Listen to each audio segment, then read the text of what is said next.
Hello. नमस्कार दोस्तों। आज का टॉपिक है हमारा fuel handling in thermal power plant. I am doctor Tarun Gupta, associate professor in department of mechanical engineering, GL Bajaj institute of technology and management, greater Noida. Friends, syllabus of thermal power plant unit second is given by our university, AKTU Lucknow. We start from the fuel. Friends, we are using three types of fuel in thermal power plant: solid fuel, liquid fuel and gas fuel. In most of the cases solid fuel जो है वो हम कोल use करते हैं। आप जानते हैं कोल की जो क्वालिटीज हैं: anthracite, bituminous, peat and lignite. Liquid fuel use करते हैं। In most of the cases liquid fuel का हम ऑयल यूज करते हैं। It may be petrol, it may be diesel और it may be some other oil. Gas fuel use करते हैं। In most of the cases gas fuel जो वो natural gas होती है which is supplied through pipe, so better we can से these में B natural gas और PNG. Right friends, supply of these fuel to the power plant from various source is one of the most important consideration. So the handling of these fuels is very important. There are various factors which must be remembered while selecting the fuel handling system. The one is fuel rate. Fuel आपको किस rate से available हो रहा है। Plant location for fuel shipping. Plant आपका जो plant है thermal power plant वो कितने डिस्टेंस पर अवेलेबल है। कितना स्टोरेज एरिया आपके पास अवेलेबल है, क्योंकि इन मोस्ट ऑफ द केसेस जो भी थर्मल पावर प्लांट्स होते हैं उनका लगभग 50 से 60% जो कॉस्ट है, ऑपरेटिंग कॉस्ट, वो फ्यूल परचेजिंग में और फ्यूल हैंडलिंग में होती है। मीन्स टोटल ऑपरेटिंग कॉस्ट का 50 to 60% कॉस्ट सिर्फ इन दो चीज़ों में ही यूज होती है, fuel purchasing and fuel handling. So fuel purchasing में तो हम बहुत ज़्यादा नहीं कर सकते, बट फ्यूल हैंडलिंग में हम प्लांट के अंदर काफ़ी कुछ अरेंजमेंट कर सकते हैं जिससे कि हम फ्यूल हैंडलिंग में काफ़ी कॉस्ट सेव कर लें। सो फ्यूल हैंडलिंग सिस्टम जो है वो हमेशा टाइप और नेचर ऑफ फ्यूल के हिसाब से डिज़ाइन किया जाना चाहिए। आपको ध्यान रखना है, और ये ध्यान रखना है क्योंकि जैसे जैसे पावर प्लांट हमारे को बढ़ रहे हैं, लाइट की इलेक्ट्रिसिटी की डिमांड बढ़ रही है, तो एक डिमांड जनरेट हो रही है कि अगर इफ इट इज पॉसिबल तो try to generate electricity at low cost. Friends, हम कुछ नहीं कर सकते हैं क्योंकि फ्यूल परचेज करना, फ्यूल की कॉस्ट हमारे हाथ में नहीं है। In most of the cases transportation of the fuel is in our hand और handling of the fuel is in our hand. एक और प्रॉब्लम है कि हमारे पावर प्लांट के धीरे धीरे साइज इंक्रीज होते जा रहे हैं। जो पहले 100 किलोवाट के थे उनको प्लांट की कैपेसिटी एक्सटेंड करके ज़्यादा हो गए, सुपर थर्मल पावर प्लांट बनते जा रहे हैं। सो आपको हमेशा ध्यान देना है कि आप किस तरीके से फ्यूल की ट्रांसपोर्टेशन करेंगे। हमारे पास फ्यूल की ट्रांसपोर्टेशन करने के कुछ मेथड्स अवेलेबल हैं, जैसे वाटरवेज है, सी और रिवर के थ्रू हम कोल ट्रांसपोर्ट कर सकते हैं, फ्यूल ट्रांसपोर्ट कर सकते हैं, रेल नेटवर्क से कर सकते हैं, रोड नेटवर्क से ट्रांसफर कर सकते हैं, पाइपलाइन से कर सकते हैं, रोपवे से कर सकते हैं। Friends, whenever we are seeing thermal power plants, so in most of the cases we are using coal. कोयले से ज़्यादातर हम भी इलेक्ट्रिसिटी जनरेट करते हैं। कोयले को बॉयलर फर्नेस में बर्न करते हैं। बॉयलर फर्नेस में कोयले को बर्न करके हम उसकी हीट से वाटर को स्टीम में कन्वर्ट करते हैं और उस स्टीम से हम टरबाइन को रन करते हैं। ये हम लोग पहले अपने पहले की स्लाइड्स में, पहले के लेक्चर्स में हम लोग डिस्कस कर चुके हैं। सो ये जो ट्रांसपोर्टेशन के जो मैं वेज आपको बता रहा हूँ, ये कोल के लिए मैं बता रहा हूँ। आप कहेंगे बाई सी और रिवर, यस। अगर पावर प्लांट कहीं दूसरे कंट्री में है या कोई ऐसी जगह पर है कि वाटर से डिस्टेंस कम पड़ता है और रोड से या रेल से डिस्टेंस ज़्यादा पड़ता है, तो उस केस में हम लोग कोल को बाई वाटर शिप में या बोट में ट्रांसपोर्ट करते हैं। रेल नेटवर्क से तो आप सभी ने देखा होगा कि ट्रेन की बोगी में हम लोग कोल को ट्रांसपोर्ट करते हैं। रोड से भी ट्रक्स में हम लोग कोल को ट्रांसपोर्ट कर सकते हैं। By pipeline, this is most important point, by pipeline. C pipeline के बारे में मैं भी आगे थोड़ा सा डिस्कस करूंगा कि पाइपलाइन से कोल को ट्रांसपोर्ट करने में क्या एडवांटेज है। हम लोग कोल को पाइपलाइन से ट्रांसपोर्ट करते हैं। पाइपलाइन का मतलब ऐसा नहीं है कि आपने सिर्फ पाइप लगा दिया, आपको क्या करना है, कन्वेयर लगाना है। जिस कन्वेयर जो है वो रोलर कन्वेयर होगा, जिसके या बकेट कन्वेयर होगा या बेल्ट कन्वेयर भी हो सकता है, जिसके ऊपर कोल ट्रांसपोर्ट करेगा, मूव करेगा। और वो कोल साइडों में ना गिर जाए, नीचे ना गिर जाए, इसलिए उस कोल को एक पाइप से कवर कर दिया जाता है, इसलिए उसको नाम दिया जाता है बाई पाइपलाइन। इस तरह के जिंदल का एक प्रोजेक्ट है, जिंदल पावर प्लांट, जिंदल का एक पावर प्लांट लगा हुआ है और वो कोल से ट्रांसपोर्ट कर रहे हैं। बट पाइपलाइन को हम कोल से ट्रांसपोर्ट करते हैं तो बहुत ज़्यादा डिस्टेंस तक हम नहीं कर सकते। अगर मैं कहूँ कि 500 किलोमीटर, 1000 किलोमीटर, तो उतना डिस्टेंस पर हम लोग ट्रांसपोर्ट नहीं कर सकते हैं। 3, 4, 5, 10 किलोमीटर तक हम लोग कोल को पाइपलाइन से ट्रांसपोर्ट कर सकते हैं। अगर आप इस तरीके का अरेंजमेंट आप करते हैं 5-10 किलोमीटर के लिए, तो आपको सिर्फ कन्वेयर के मूवमेंट का जो खर्चा है वो ही आपको बियर करना है, बाकी का सारा खर्चा ऑलमोस्ट जीरो हो जाता है। So it is a very cheap method, or instead of cheap I can say it is very economical method. And one is rope way, so hills में where roads are not proper, rail network is not there, so in that case हम लोग rope way से coal को transport करते हैं। So here I am discussing the advantage of using pipeline as a mode of coal transporting. You can see it provides simplicity in installation and it increases safety in operations. Simplicity because there is only a conveyor, in most of the cases it may be a belt conveyor, right? और आप देख सकते हैं कि safe in operation, conveyor को हमने एक pipeline से कवर कर दिया है, सो कोई भी कोल वेस्ट नहीं होता है, नीचे नहीं गिरता है। और इसको हम पिलर लगा करके थोड़ी सी हाइट पर कर सकते हैं, जिससे कि कॉमन पीपल को कोई प्रॉब्लम ना हो और लैंड यूटिलाइजेशन भी मिनिमम रहे। तो it is absolutely safe in operation, economical than any other mode and carry large quantity for long distance. Friends, it is very much economical because every time आप अगर आप इसको यूज नहीं करते हैं तो आपको ट्रक से या रेल नेटवर्क से आपको कोल को ट्रांसपोर्ट करना पड़ता है और आपको उसमें लोड करना है, अनलोड करना है और मूवमेंट करनी है, तो वो सारा काफ़ी ज़्यादा खर्चा होता है। और अगर आप पाइपलाइन के थ्रू ट्रांसपोर्ट करते हैं तो उस केस में आपको लोडिंग अनलोडिंग भी आप बकेट एलिवेटर से आप कर सकते हैं, ऑटोमेटिकली लोडिंग अनलोडिंग हो सकती है। और आपको सिर्फ कन्वेयर को एक इलेक्ट्रिसिटी मोटर से रन करना है, सो सबसे कम खर्चा इसमें होता है, तो it is very much economical. And जब मैं कहता हूँ कि लॉन्ग डिस्टेंस, तो मैंने आपको ऑलरेडी बताया लॉन्ग डिस्टेंस का मतलब 200, 400, 500 किलोमीटर नहीं है, लॉन्ग डिस्टेंस का मतलब 5-10 किलोमीटर। सो 5-10 किलोमीटर के लिए आप विदाउट ड्राइवर, और आप कह सकते हैं कि विदाउट एनी असिस्टेंस आप इसको ऑपरेट कर सकते हैं। It is continuous and less affected by weather conditions, friends, because here we are using conveyor and automatic systems. So coal transportation is continuous, and because all the conveyors are covered in the pipes, so it is very much less affected by weather conditions. Whatever there are conditions, whether there is rainfall, there is snowfall, there is flood, there is wind, और कुछ भी अगर आता है तो because सारा कोल जो है, सारा कन्वेयर जो है वो पाइपलाइन के अंदर कवर है, सो किसी से भी इसको फर्क नहीं पड़ता है। वेरी रिलायबल, फ्रेंड्स, रिलायबल इसीलिए है क्योंकि इसके अंदर सिर्फ आपने मोटर लगाई हुई है और कन्वेयर रन कर रहा है, और कन्वेयर कंप्लीट एक कन्वेयर नहीं होता, मल्टीपल कन्वेयर हम यूज करते हैं।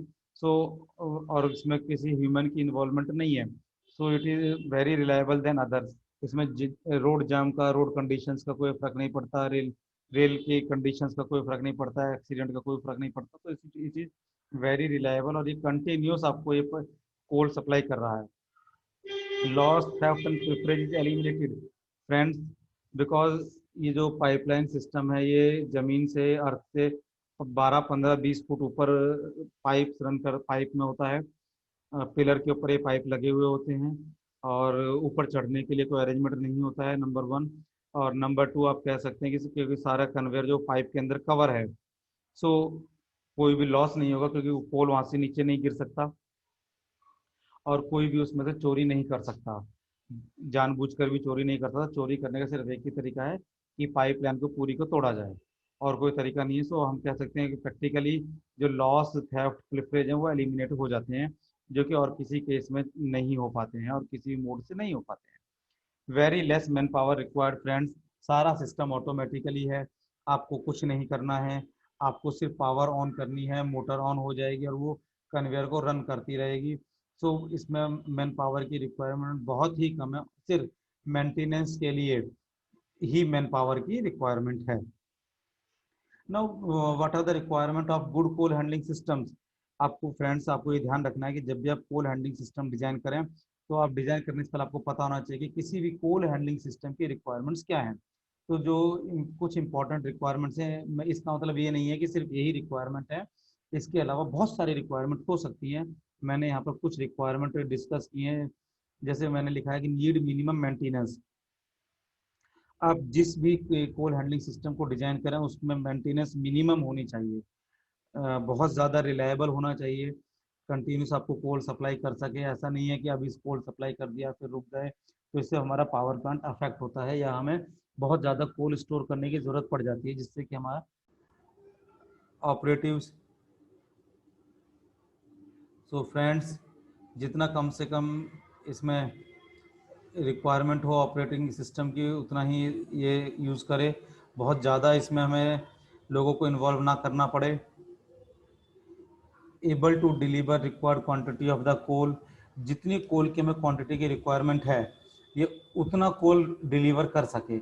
ऐसा नहीं है कि हमें रिक्वायरमेंट तो है 6000 टन पर डे कोल की, और जो हमारा सिस्टम है वो 5000 कोल टन पर डे कोल ही डिलीवर कर सकता है। अगर ऐसा होगा तो हमारा पावर प्लांट जो है वो पूरी कैपेसिटी पर रन नहीं कर पाएगा, और उस केस में हमारी एफिशिएंसी काफ़ी कम हो जाती है।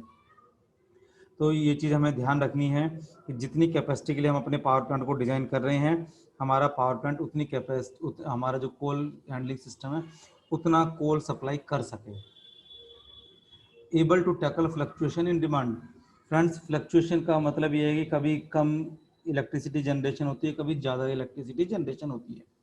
तो हमने जो भी कोल हैंडलिंग सिस्टम डिज़ाइन करने जा रहे हैं वो कम और ज़्यादा दोनों चीज़ को टैकल कर सके। ऐसा नहीं है कि वो सिर्फ कांस्टेंट क्वांटिटी सप्लाई करेगा। अगर कांस्टेंट क्वांटिटी सप्लाई करेगा तो फिर प्रॉब्लम हो जाती है। तो इसीलिए अगर पीक पीरियड्स हैं तो ज़्यादा क्वांटिटी चाहिए, तो वो ज़्यादा कोल की क्वांटिटी सप्लाई कर सके। अगर ऑफ पीक टाइम है तो कोल की क्वांटिटी को कम सप्लाई कर सके। Minimum wear due to abrasive actions. Friends, आप सब जानते हैं कि जो कोल के जो पार्टिकल्स होते हैं वो जब मूव करते हैं तो रगड़ते हैं, आपस में एब्रेसिव एक्शंस होते हैं, और उस एब्रेसिव एक्शन से जितने भी रनिंग पार्ट्स होते हैं उनमें वियर एंड टीयर होती है। तो जो भी सिस्टम हम डिज़ाइन करें वो सिस्टम ऐसा हो जिसमें वियर और टीयर मिनिमम हो। तो इस चीज़ का हमें ध्यान रखना है। फ्रेंड्स, अब हम डिस्कस करेंगे कोल हैंडलिंग सिस्टम्स। तो कोल हैंडलिंग सिस्टम में हम जनरली दो तरह के कोल हैंडलिंग सिस्टम यूज़ करते हैं, mechanical coal handling system and manual coal handling system. Manual coal handling system हम यूज़ करते हैं जहाँ बहुत ज़्यादा छोटा प्लांट है और कंटिन्यूस काम नहीं हो रहा है, तो हम मैनुअल हैंडलिंग सिस्टम यूज़ कर सकते हैं। लेकिन where continuous generation is there and plant is of higher capacity, so वहाँ पर मैनुअल हैंडलिंग काम नहीं करेगी, हमें मैकेनिकल हैंडलिंग पर ही जाना पड़ेगा। तो मैकेनिकल हैंडलिंग के कुछ एडवांटेज यहाँ पर हमने डिस्कस किए हुए हैं। अगर आप देखते हैं तो हायर रिलायबिलिटी, मैकेनिकल सिस्टम कोई भी होगा उसकी रिलायबिलिटी मैनुअल से तो बहुत ज़्यादा होगी, क्योंकि आदमी को थकान महसूस होती है, आदमी को पर्सनल नीड्स होती हैं, पानी पीना होता है, लंच की रिक्वायरमेंट है, चाय पीना है, कुछ और भी चीज़ें हो सकती हैं।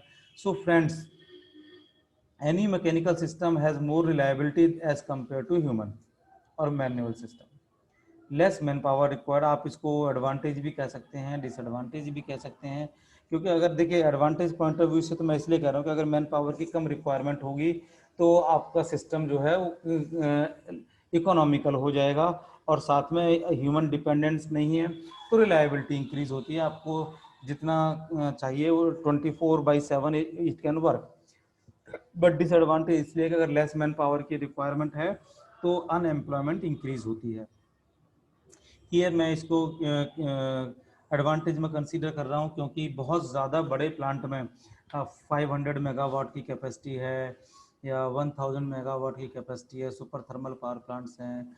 इस तरह के पावर प्लांट में आप कितना भी मैन पावर लगा लें, वो मैन पावर सफिशिएंट नहीं है कंप्लीट कोल हैंडलिंग के लिए। इसीलिए आपको मैकेनिकल पर जाना पड़ेगा और इसीलिए मैंने इसको एडवांटेज में कंसीडर किया है। Economical for medium to large capacity power plants, तो आई टोल्ड यू कि अगर पावर प्लांट की कैपेसिटी इंक्रीज होती जाती है तो आपको मैनुअल को रिमूव करना ही पड़ेगा। आप मैनुअल जो है वो बहुत ज़्यादा कॉस्टली पड़ेगा और इसीलिए हमें मैकेनिकल पर जाना होता है क्योंकि हैजार्डियस कंडीशंस भी होती हैं। तो अगर आप ह्यूमन को यूज़ करते हैं तो उस केस में ह्यूमन प्रॉब्लम हो सकती है, डस्ट भी वहाँ पर होती है, तो ह्यूमन के लिए वो पॉसिबल नहीं है। Easy and smooth operations, friends I told you कि अगर आपने ह्यूमन को यूज़ किया है तो ह्यूमन को बहुत सारी चीज़ों के लिए डिपेंड होना पड़ता है, पर्सनल नीड्स होती हैं, थकान महसूस होती है, ह्यूमन बीमार हो सकता है, हैजार्डियस कंडीशन डस्ट से ह्यूमन को प्रॉब्लम हो सकती है। तो इन सब कंडीशंस को देखते हुए वो जो अगर ह्यूमन को हम यूज़ करते हैं तो वो ऑपरेशंस कोल हैंडलिंग सिस्टम में not be continuous, that's we are using mechanical handling system. और वो बहुत ज़्यादा ईजी है और स्मूथ है। इजी स्टार्ट में क्या है कि आपको सिर्फ इलेक्ट्रिसिटी का स्विच ऑन करना है, बाकी सब तो मोटर्स अपने आप काम करना शुरू कर देती हैं। It is very much economical. Management and controlling is very easy because आपको किसी ह्यूमन को ऑर्डर नहीं देना है, आपको सिर्फ ये देखना है कि किस कन्वेयर को रन करना है, किस कन्वेयर को रन नहीं करना, आपको स्विच ऑन ऑफ करने हैं। So management and controlling is very easy. Less risk to human health, अब ह्यूमन की इन्वॉल्वमेंट अगर कम है तो ह्यूमन को रिस्क भी कम होगा, ये तो आप सब समझते हैं, ठीक है। Losses in transportation is minimize, अगर आप कन्वेयर यूज़ कर रहे हैं, मैकेनिकल सिस्टम यूज़ कर रहे हैं तो लॉसेज तो कम होंगे ही होंगे, क्योंकि जहाँ भी लॉसेज होगा आप उसको कवर अप कर सकते हैं, वहाँ पर कुछ सिस्टम अरेंज यूज़ कर सकते हैं। बट मैनुअल केस में, ह्यूमन केस में ऐसा नहीं है। अब फ्रेंड्स, जहाँ एडवांटेज होते हैं वहाँ डिसएडवांटेज तो होने जरूरी है, क्योंकि आप एक मैकेनिकल सिस्टम यूज़ कर रहे हैं। और अगर कोई भी मैकेनिकल सिस्टम, आप कितना भी साउंड प्रूफ मैकेनिकल सिस्टम बना लें, हर मैकेनिकल सिस्टम में मेंटेनेंस और रिपेयर की रिक्वायरमेंट होती ही होती है, जिसको आप एलिमिनेट नहीं कर सकते, कम कर सकते हैं बट एलिमिनेट नहीं कर सकते। So this is the most important and first utmost important disadvantage which must be taken into consideration। जब भी आप कोई सिस्टम डिजाइन करते हैं तो ये आपको ध्यान में देना पड़ेगा। दूसरा यह है कि capital cost of the plant is increased.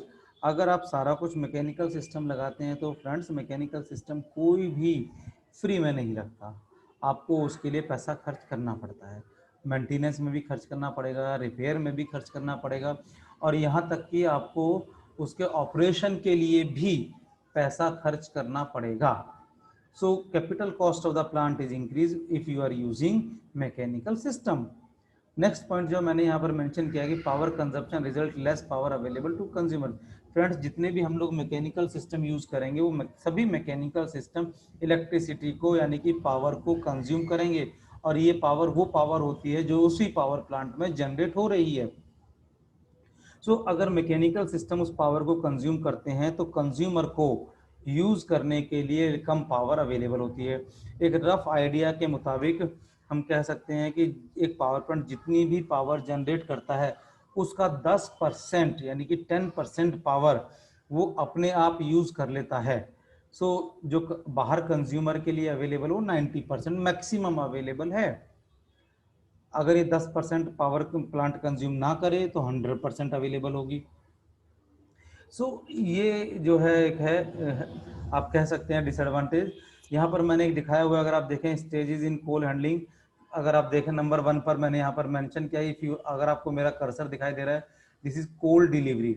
Coal delivery किस तरीके से होती है? कोल डिलीवरी मैंने आपको बताया, बाय रोड हो सकती है, बाय रेल हो सकती है, बाय वाटर हो सकती है, बाय पाइपलाइन हो सकती है, बाय रोपवे हो सकती है।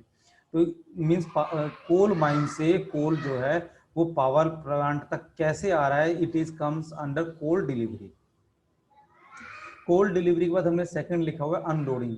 अगर मान लीजिए रेल नेटवर्क यानी कि ट्रेन की बोगी से कोल आया है, तो ट्रेन की बोगी से कोल को पावर प्लांट में कैसे करा जाए? ट्रेन को खाली कैसे किया जाए, इसको हम कहते हैं अनलोडिंग।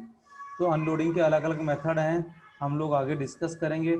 इसके बाद आता है प्रेपरेशन, कि कोल को कैसे प्रिपेयर किया जाए। प्रिपेयर का मतलब है कि कोल के अंदर काफ़ी ज़्यादा मॉइस्चर होती है और कोल का साइज़ काफ़ी बड़ा होता है, तो उसके साइज़ को छोटा कैसे किया जाए, उसमें से मैग्नेटिक पार्टिकल्स कैसे रिमूव किए जाएं।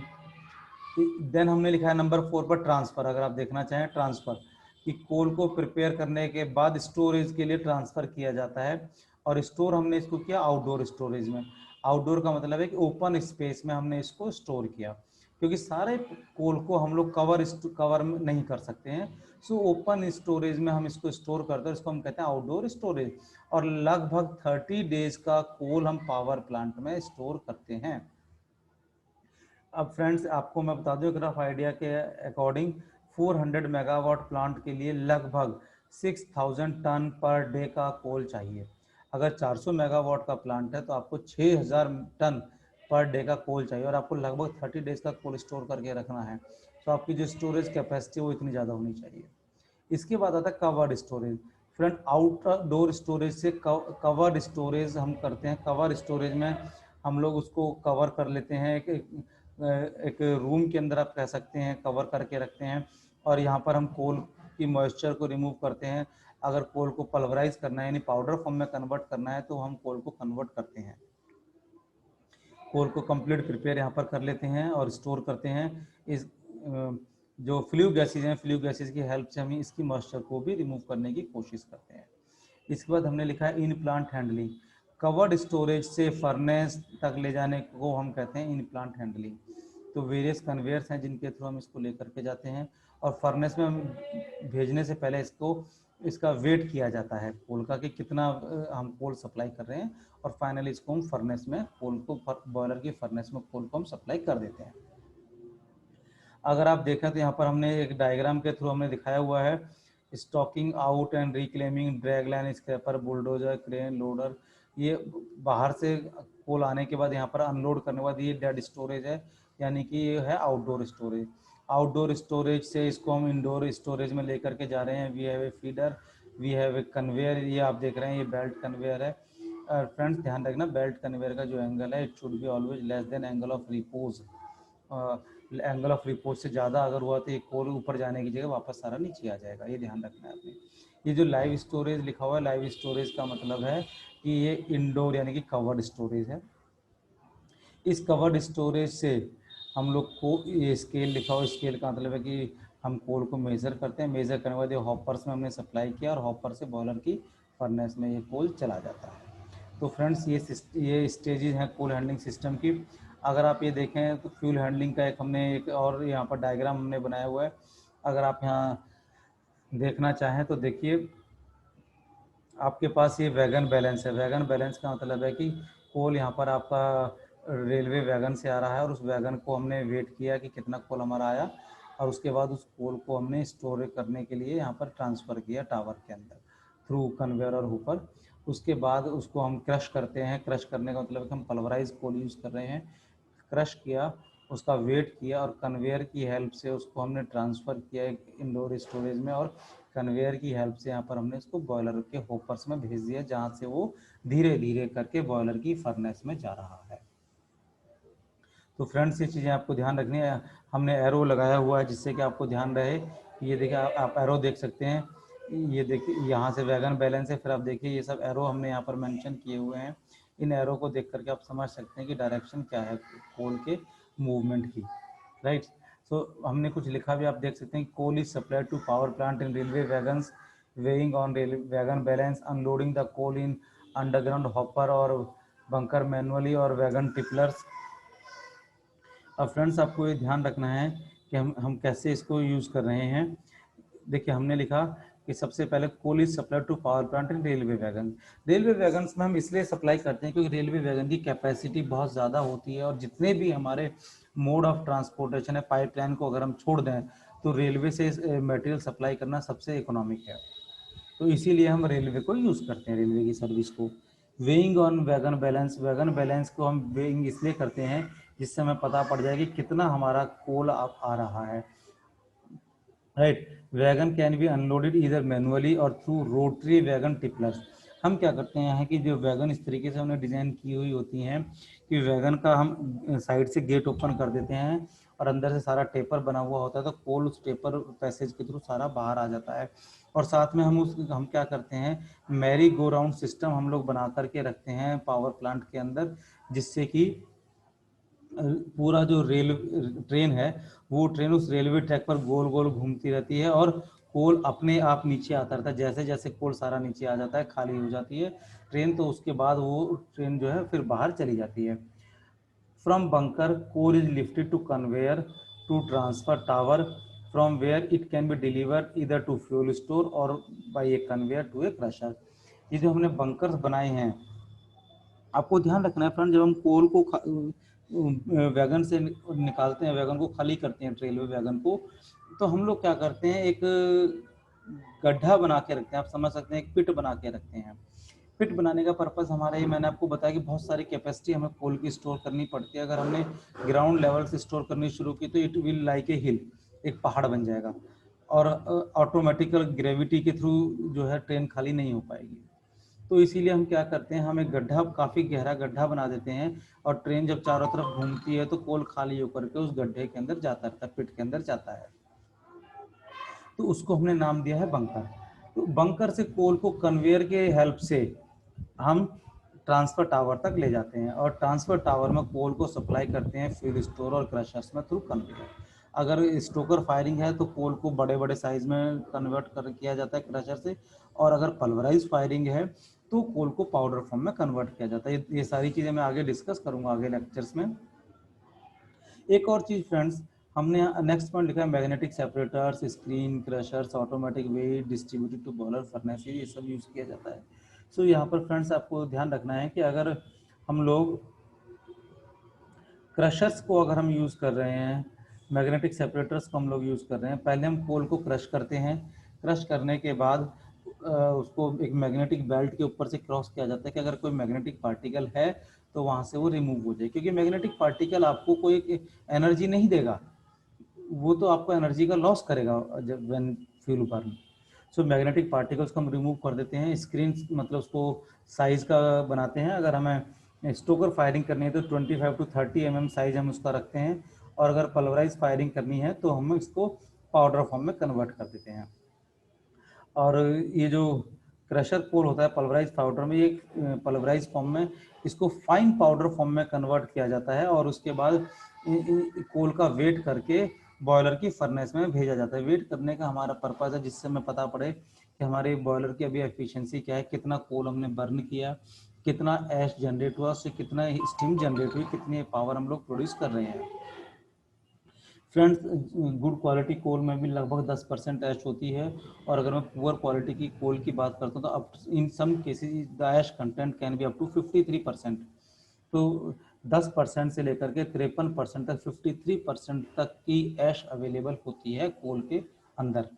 सो अब आप एक चीज़ सोचिए, मैंने आपसे कहा कि 400 मेगावाट 400 मेगावाट प्लांट के लिए 6000 ton 6000 ton per day coal की रिक्वायरमेंट होती है। If it is good quality of coal, तब भी उसमें से 600 टन पर डे ऐश जनरेट होगी। और उस ऐश को फाइनल यूज़ करने से पहले आपको कुछ टाइम के लिए पावर प्लांट के अंदर ही स्टोर करना पड़ता है, क्योंकि ऐश बहुत हॉट होती है और एब्रेसिव नेचर की होती है, तो ठंडा होने के बाद ही उस ऐश को हम कहीं सप्लाई करते हैं। और लगभग 6-7 दिन की ऐश का स्टोरेज आपको प्लांट के अंदर अरेंजमेंट करके रखना पड़ता है। तो you can think about the size of the land required for such type of power plant. 400 megawatt के लिए 6000 टन पर डे कोल की रिक्वायरमेंट है और 30 दिन का कोल आपको अपने पास रखना है।